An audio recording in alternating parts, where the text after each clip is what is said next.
はい、藤江でございます。ローリーシーボードライズの49モデルねえ、見ての通りこのライズ、これローリーっていうね、イギリスの会社のシーボード、というものですけど、シーっていうぐらいですから海ですね。海のボード、まさに板そのものって感じだけども、波のような、この山のような、わかります？でそれが鍵盤の並びになってるの分かりますかね。これ白い線がついてるのが鍵盤でいう黒鍵の部分でね、で下の部分がこの山になってるのが白鍵の部分なんだけど、ちょっとなんてだろう、不思議な材質なのよ。ちょっとふわっとしてるんだけどもね、これね、私が今弾いてたようにこの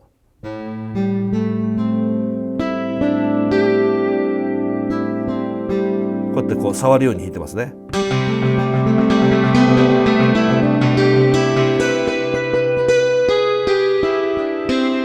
でね、これ全部がキーボード、シンセを持ってる人はね知ってるかもしれないけど、リボンコントローラー的なイメージ。すなわちほら、これ実はどこを触っても音程を出せます。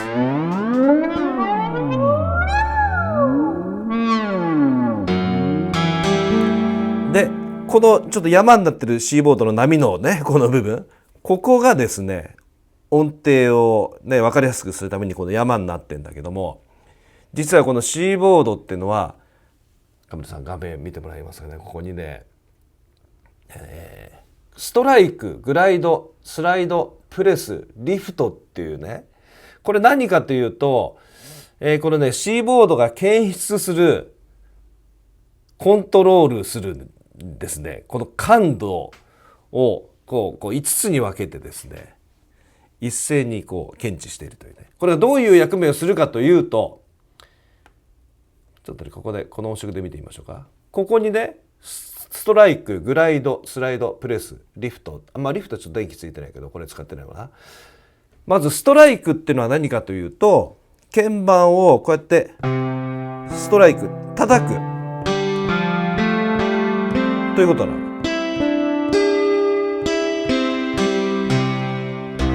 で山の部分をストライクすると正確な音程が出ます。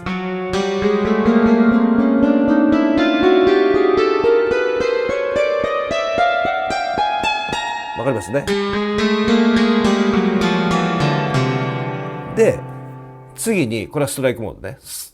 グライドモード、すなわちこうやってストライクするとこうポンと離している状態だと正確な音程出るんだけども、これをキープして置いた途端にもうすでにですねピッチ検出モードになってるわけ。これ左右に揺らすとピッチが揺れてるの分かりますね。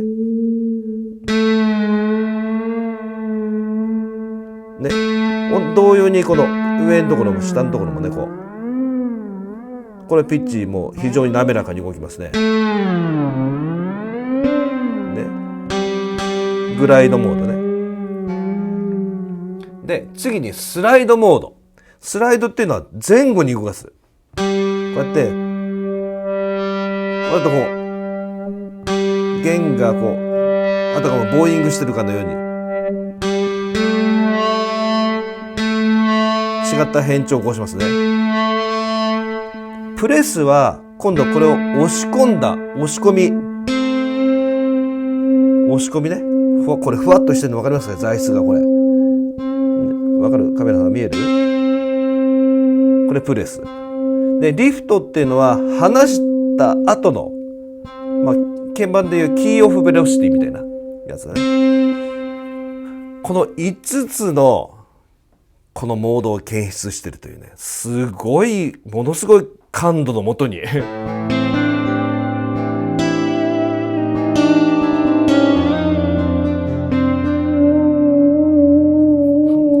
こうねピッチが揺れるのが分かりますよね。でね、この画面を見てもらうと分かるんだけど、この画面見ててね、でしょ、こうストライクだとこうね、強さで叩く強さで丸の大きさが変わるよね。プレスもこうやってほらね、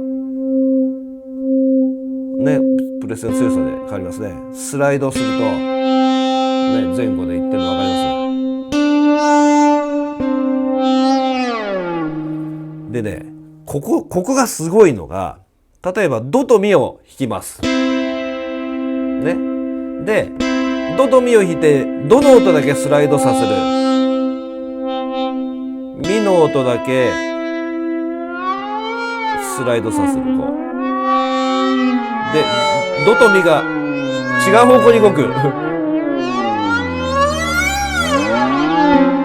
これはね、実は、シンセを少しでもかじってる人だとですね、おっと思ったかと思うんだけど、普通はミディキーボードとかでソフトシンセを動かした場合、例えばピッチベンドとかモジュレーションがあるわけじゃない？で、それで例えばどの音でピッチベンドをかけると、ね、全体にかかるじゃん。例えばドとミを弾いてからピッチベンドをかけると、ドとミの音も動きますよね。これは完全に音が独立してます。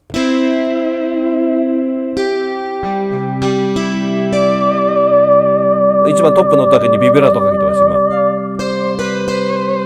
ビブラートって言っても音を揺らしてるんだよ、このねグライドモードで。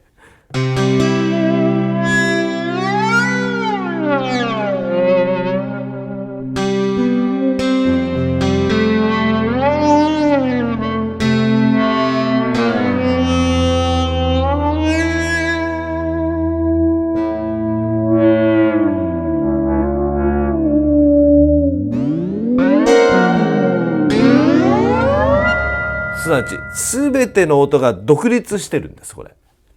これが実は大きな秘密で、これどういうことになってるかというとですね、カメラさんにちょっと寄ってもらうと分かりますかね。ここチャンネルモードがマルチモードになってて、 MPE っていうのがオンになってて、でレンジフロム2チャンネルから16チャンネルってなってるんだけども、これが実は大きな秘密で、このね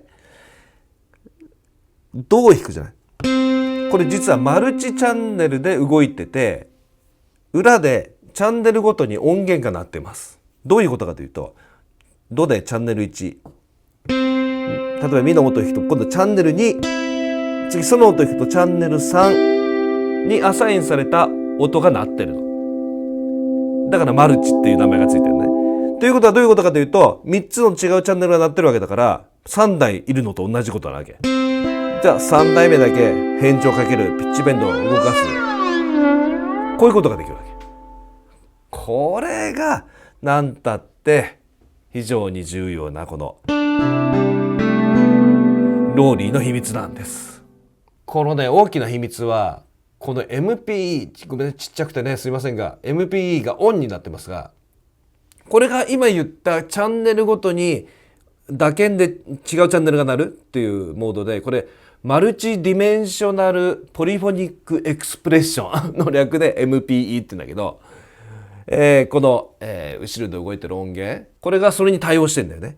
でドミソの3チャンネル分になると。ちなみに今は2から16、が、その音源にアサインされてて、チャンネル1はねコントローラー系、ここがまあコントロールチェンジがねアサインされてるんだけど、チャンネル1でコントロール、2から16で、マルチディメンショナルポリフォニックエクスプレッションが効いてるわけ。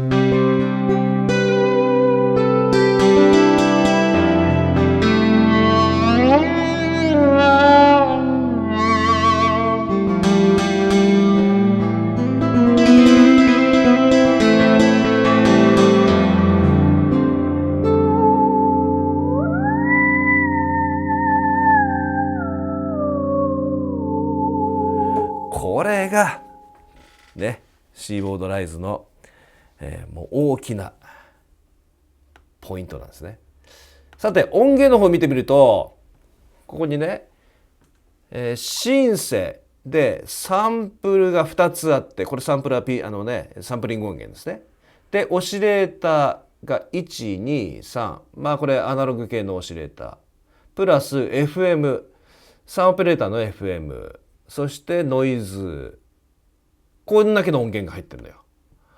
でフィルターを2つ通って、イコライザーとかディストーションとか EQ とかコーラスとかディレイとかリバーブとかのエフェクターを通って、で各コントローラー、エンベロープジェネレーター LFO が1機2機、エンベロープジェネレーターに至っては5つありますね。というね、非常に優れものの音源。例えば今ダルシマーのサンプルがここにいるんだけど、例えばここにもいろいろありますよね。いろいろ変えられるんだよここで。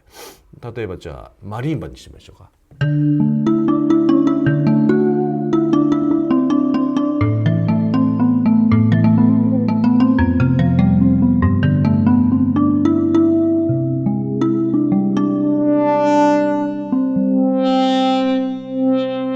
このうわーってなってるのはちょっとね、シンセを切ってみてオシレーターならちょっと1個だけにしてみようか。例えばオシレーターの1、サイン波形の音がね、実際サインが出てるわね、ここね。2、一応2オブ A だね。これでスライドで音色が変わりますね。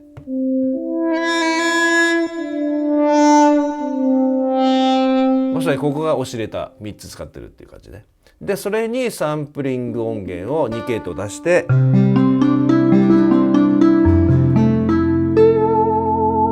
というふうになってるわけで、こうやってこの音源を駆使したいろんな音色がここにいっぱいいるわけ。もうすでにローリーがいろんな音色を用意してます。でカテゴライズで例えばベースって選んでやると、ベースの中のカテゴリーでいろんなのが出てくるね。例えばダブルベース&ボー、ダブルベースって言ったくらいだから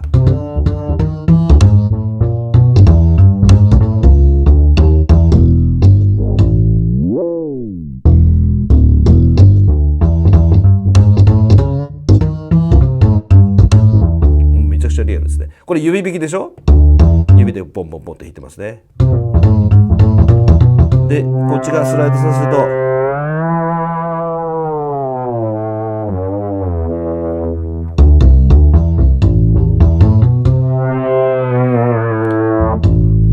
急にボーイング弓で弾いた感じになると。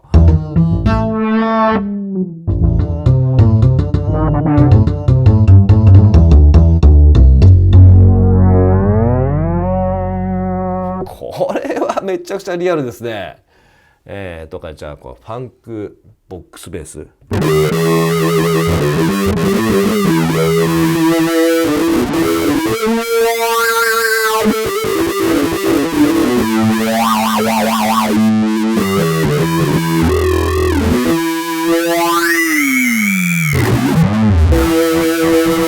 ここでいろいろ変えられるんじゃないかな。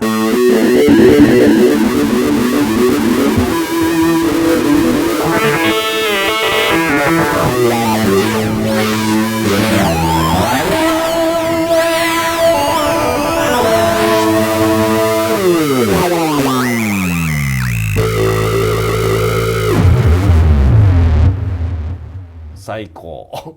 めちゃくちゃ楽しいです。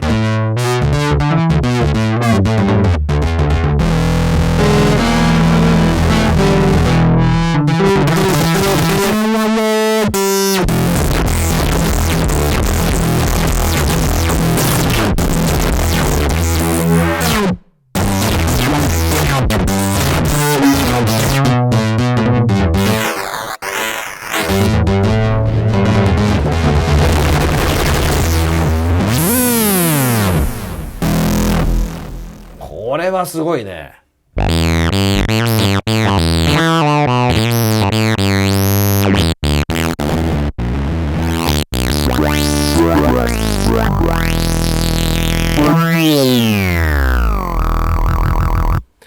素晴らしいです。どんどんいってみましょうか。ベル系の音色いってみる。ベル系、ベルね。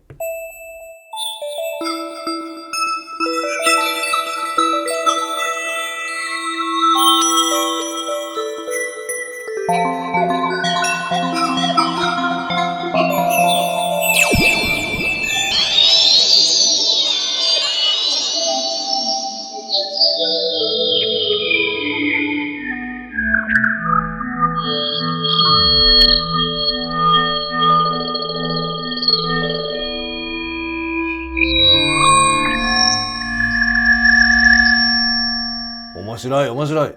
あ、DX ベル、あ、もう完全 FM の音だねこれ。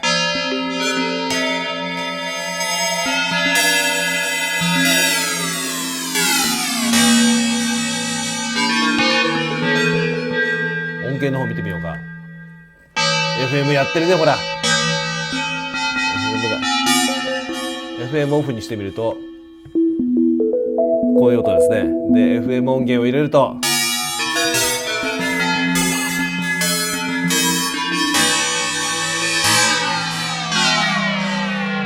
よくできてますね。素晴らしいですね。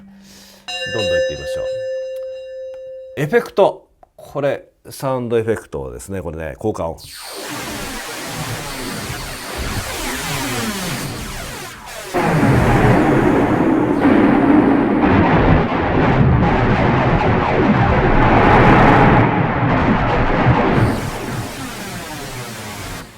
この辺がもうガンガンに変わりますねこれ。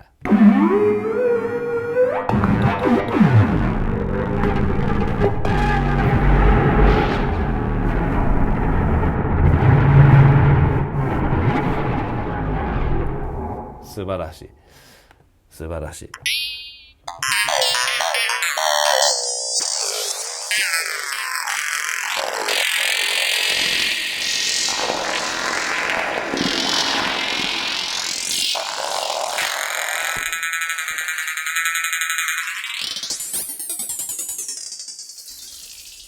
ご機嫌ですねこれ。ちなみにこういうのもできるぞっていうところでね、例えばピアノね、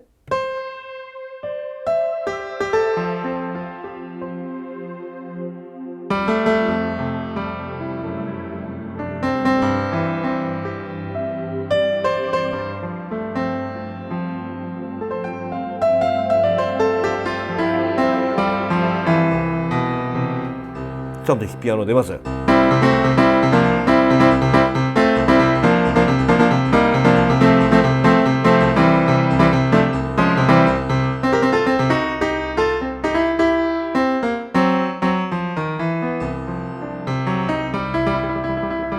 ピアノの場合これね、今どうなってるかというとスライドモードがオフになっていて、クロマチックモードなんでねこれ。当然クロマチックだと普通に弾きやすいですね。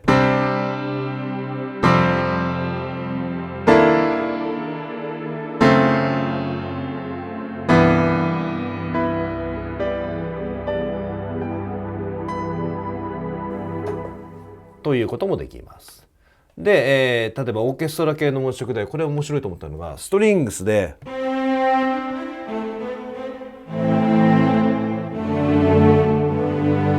しょ。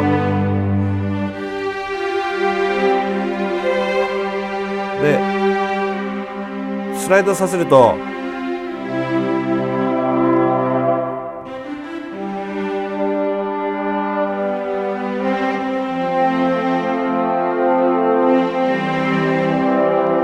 ホルンが出てくるという。これもよくできてますね。オルガン行ってみましょうか。オルガンは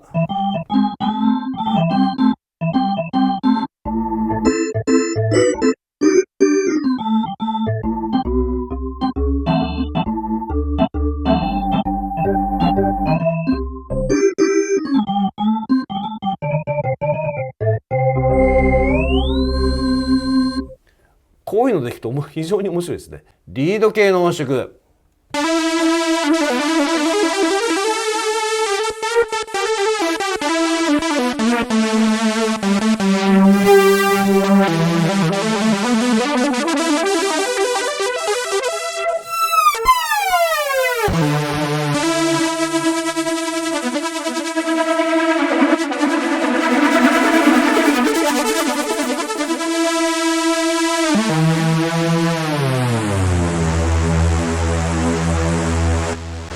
これは面白いでしょ。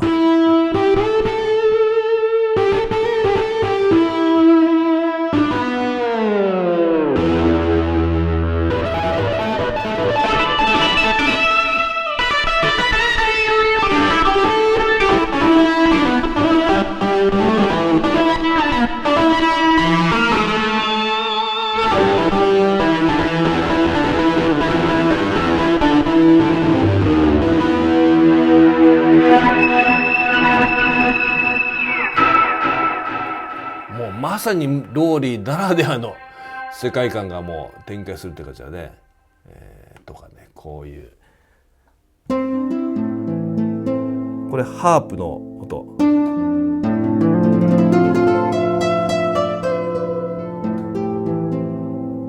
で、こういうのでいくとなんかこういうね、弦の音がちょっとチューニングをずらした感じで弾くとね、中近東っぽい感じが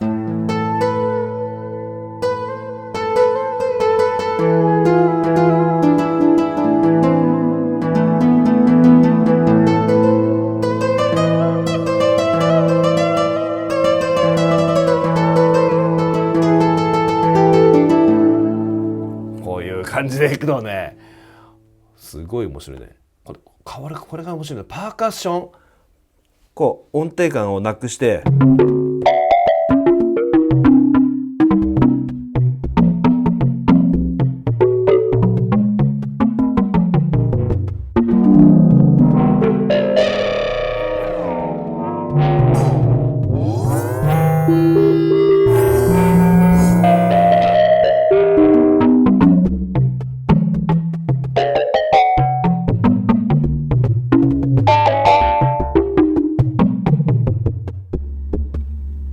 もうなかなかいいでしょ。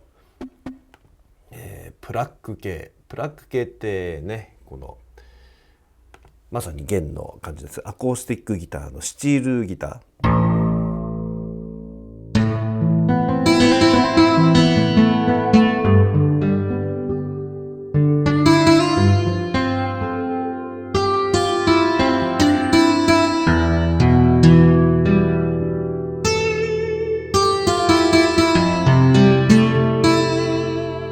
これも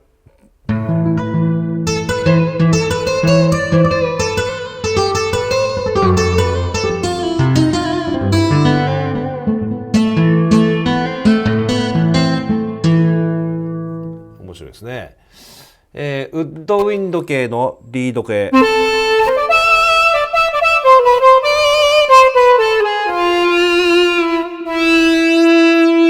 レガートで弾いた時に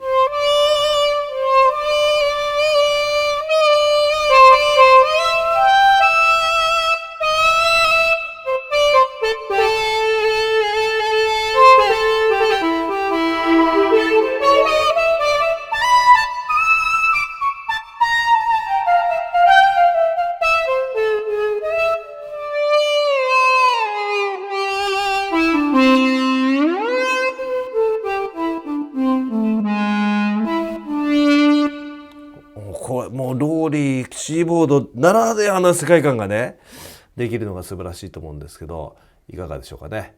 このローリーシーボード動いてるのはまさしくこの今のこの音源で音源システムが鳴っていて、さっきもやりましたが、この裏にいるね、このマルチチャンネルモードで MPE マルチディメンショナルポリフォニックエクスプレッション、これが効いてるというねものなんです。ちなみにこの MPE に対応している音源もねいくつかもう出てますね。スペクトラソニックのオムニスフィア2とかね、ビットウィグに入ってる音源とかね、そうですね。でこれを例えばシーケンサーに録音したい場合、こうマルチディメンショナルなんでマルチチャンネルがボーンと出てるじゃないですか。そういう時にはね、マルチチャンネルに録音できる対応する DAW の方がいいですね。今だとロジックとビットウィグは、対応してますね。一つのチャンネルでマルチチャンネルの MIDI チャンネルをゴーンと、録音できるんでね。先ほどこの音源についてね説明しましたけど、打鍵ごとにチャンネルが変わるっていうことを紹介しましたけど、それはマルチディメンショナルポリフォニックエクスプレッション、略して MPE ね、これに対応してるということを紹介しましたけど、実はねそれを疑似的に作り出すこともできます。例えばこのサンプルタンク3のようなマルチで音源を並べれるやつ、これはもう16トラックでチャンネル別に音源を並べることができるんだけども、そこに1から7まで並べました。で1チャンネルから7チャンネルまで、このローリーシーボードから、チャンネルを送信できるように今してます。例えばこうでしょ、今チャンネル2が鳴ってるの分かりますね。次ミを弾くとほらチャンネル5が6、すなわち打鍵ごとに違うチャンネルが、ね、なるのが分かりますね。これランダムなんですけど、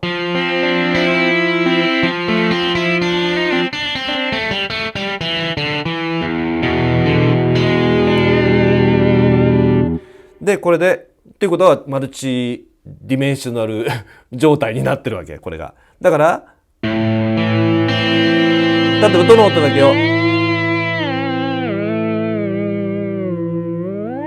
すなわち今チャンネル2の音だけがピッチベンドかかってるわけね、これ。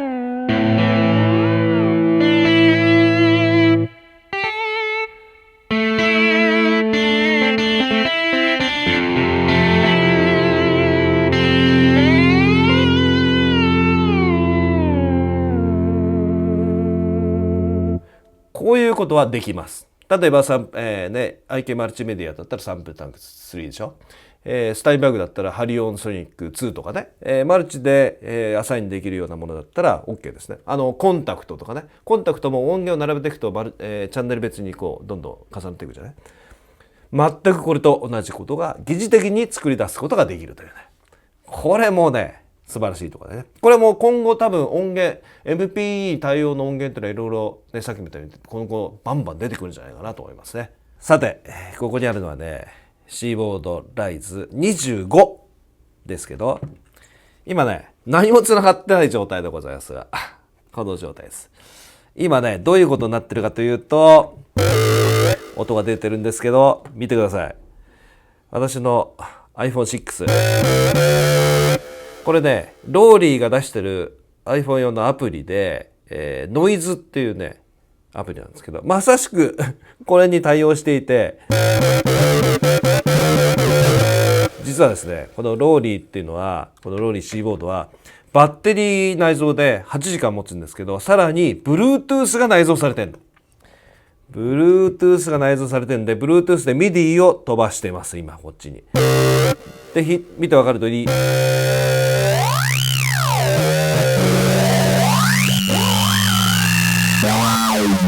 ここにあるようにストライク、グライド、スライド、プレス、リフト、さっきこっちでやったのと全く同じ状態ですね。これはインパクトあります。もちろん iPhone でも Bluetooth いけるし、もちろんパソコンとも Bluetooth でいけますからね。これはインパクトあるでしょ。ですからこれで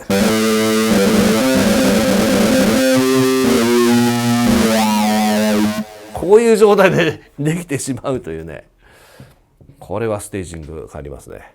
最高に面白いです。それでは最後にこの、49ライズ49と